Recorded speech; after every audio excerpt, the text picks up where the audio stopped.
এটা কিন্তু ফারিয়ার অবদান। নেতৃত্ব দিয়েছেন তাদেরকে আমি আমার অন্তরের অন্তঃস্থল থেকে ধন্যবাদ জানাই। আপনারা এখনো থাকবেন, আমরা কথা দিচ্ছি 8:30 রিপোর্টিং হবে না। আমাদের মালিক পক্ষ এবং ম্যানেজমেন্ট, কিছু ম্যানেজমেন্ট আমাদের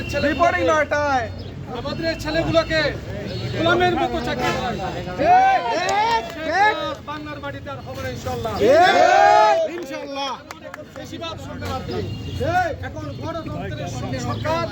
আমাদের 24-এর গণ আন্দোলনের সকল ছাত্র ছাত্রী এবং অপামর জনসাধারণের এই অভ্যুত্থানের মাধ্যমে যে স্বাধীন হয়েছে, সেই স্বাধীন এখন বাংলাদেশ।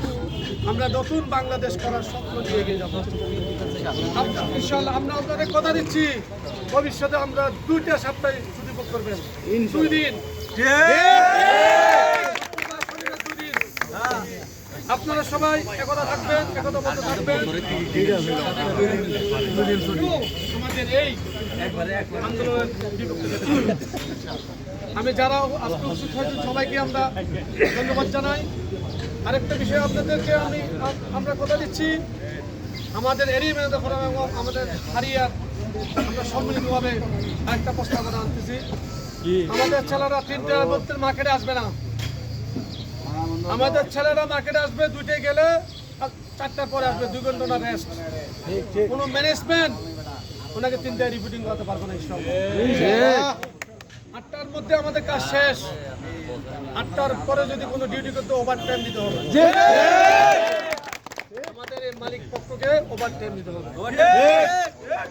আমাদের এই বাণিজ্য এই কুলাঙ্গার কয়েকজন দালাল হাসপাতালের আমাদের এই কলিগুলোকে দালাল বানানোর চেষ্টা করেছিল,